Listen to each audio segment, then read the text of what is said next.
ನಾವು ಎಲ್ಲ ವೈದ್ಯರಲ್ಲೂ ಕೂಡ ನಾರಾಯಣನ ಕಾಣ್ತೇವೆ. ದೇವರ ಹಾಗೆ ಬಂದು ನಮ್ಮನ್ನು ರಕ್ಷಣೆ ಮಾಡಿದರು. ದೇವರನ್ನು ಯಾರು ಕಂಡವರಿಲ್ಲ. ಆದರೆ ಲೋಕದ ಎಲ್ಲ ರೋಗಿಗಳಿಗೂ ವೈದ್ಯರೇ ದೇವರ ಹಾಗೆ ಅಂತ ಹೇಳಿಕೊಂಡು ಅನ್ನೋದು ನಾವು ಕಾಣ್ತೇವೆ. ಆರೋಗ್ಯ ಕ್ಷೇತ್ರ, ಆರೋಗ್ಯ ಎಂಬುದು ಬದುಕಿನಲ್ಲಿ ಎಷ್ಟು ಪ್ರಧಾನ.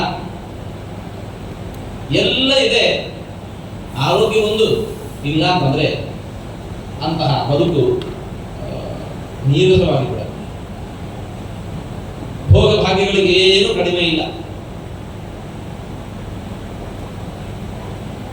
ಡಾಕ್ಟರ್ ಅಂತಾರೆ ನೀವು ಅನಾಹುತ ಮಾಡಬಾರದು, ಗೋಧಿ ಮುಚ್ಚು ತಿನ್ನಿ, ಉಪ್ಪು ಹಾಕೋಬೇಡಿ, ಸಕ್ಕರೆ ಮುಟ್ಬೇಡಿ, ಕಾಫಿ ಕುಡಿಬೇಕು, ಟೀ ಕುಡಿಬೇಕು ಬಹಳ ಆಸೆ. ಕಾಫಿ ಟೀ ಬೇಕಾದ್ರೆ ಕುಡೀರಿ, ಸಕ್ಕರೆ ಹಾಕೋಬೇಡಿ. ಆ ಕಹಿ ಕಷಾಯವನ್ನೇ ಕುಡಿದು ಕೊನೆಗೆ ಇಲ್ಲ ನಾನು ಕಾಫಿ ಕುಡಿದೆ ಸಮಾಧಾನ ಪಡ್ಕೋಬೇಕು. ಮಲ್ಕೊಳ್ಳಿಕ್ಕೆ ಇಷ್ಟು ದೊಡ್ಡ ಬೆಡ್ ಇದೆ, ಕಲ್ಲಾನ್ ಬೆಡ್ ಇದೆ, ಅದು ಮಲಗಿದ್ರೆ ಇದರೇನು ಬರಲ್ಲ, ಹುಡುಗಿ ನುಡಿದ್ರು ಬರಲ್ಲ. ಏನಿದ್ದು ಏನು ಉಪಯೋಗ?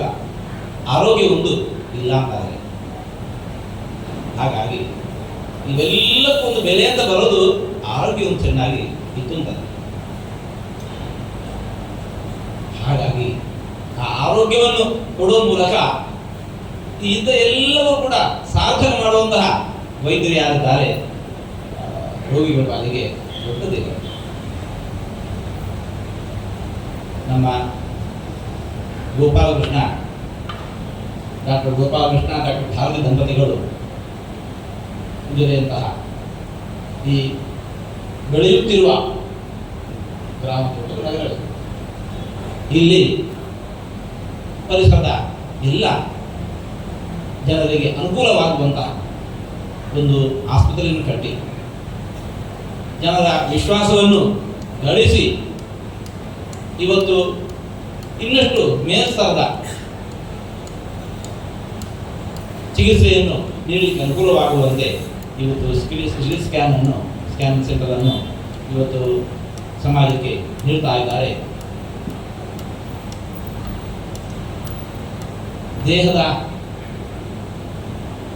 ಒಟ್ಟು ದೇಹದಲ್ಲಿ ತಲೆ ಭಾಗ ಕೂಡ ಬಹಳ ಮಹತ್ವಪೂರ್ಣವಾಗಿರುವಂತಹದ್ದು. ಊರಲ್ಲಿ ನಾವು ಮಾತಾಡೋದು ಕೇಳ್ತೇವೆ, ಭಾರಿ ಮಂಡೆ ಬೆಚ್ಚ, ತಲೆ ಬಿಸಿ. ಎಲ್ಲರೂ ಕೂಡ ಮೊದಲು ಕಾಣೋದು ತಲೆ ಬಿಸಿ. ಆ ತಲೆ ಬಿಸಿ ಅಂತಂದರೆ ಇಡೀ ದೇಹ ಕೂಡ ಮತ್ತೆ ಬಿಸಿಯೇ ಇರುತ್ತೆ. ಹಾಗಾಗಿ ಆ ತಲೆ ಮೊದಲು ಸ್ವಚ್ಛ ಇದೆ ಅಂತಂದರೆ ದೇಹ ಪೂರ ಸ್ವಚ್ಛ ಆಗುತ್ತೆ. ಒಳಗೆ ಏನಿದೆ ಪಕ್ಕ ಗೊತ್ತಾಗೋದಿಲ್ಲ.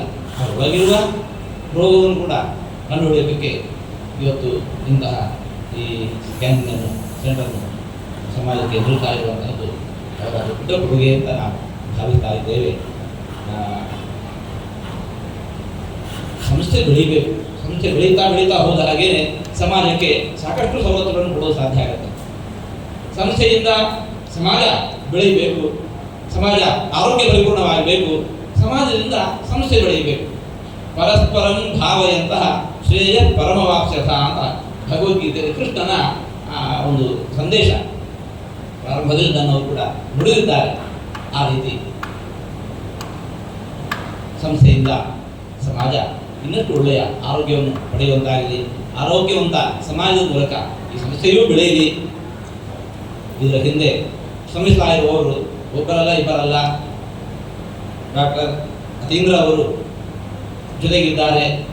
ಇನ್ನು ಅನೇಕ ವೈದ್ಯರು, ಎಲ್ಲ ಸಿಬ್ಬಂದಿ ವರ್ಗದವರು ಡಾಕ್ಟರ್ಗೆ ಮಾರ್ಗದರ್ಶಕರಾಗಿ ಅವರ ಹಿರಿಯ ತಂದೆಯವರು, ಹೀಗೆ ಎಲ್ಲರ ಸಹಕಾರದಿಂದ ಸಂಸ್ಥೆ ಇನ್ನಷ್ಟು ಚೆನ್ನಾಗಿ ಬೆಳೆಯಲಿ, ನಮ್ಮ ಸಮಾಜ ಆರೋಗ್ಯಪೂರ್ಣವಾಗಲಿ, ಎಲ್ಲರೂ ಕೂಡ ಬದುಕಿನಲ್ಲಿ ಶಾಂತಿ, ಸೌಖ್ಯ, ನೆಮ್ಮದಿ ದೊರಕುವಂತಾಗಲಿ ಅಂತ ಆಶಿಸಿ ನನ್ನ ಮಾತನ್ನು ಮುಕ್ತಾಯಗೊಳಿಸ್ತಾ ಇದ್ದೇವೆ.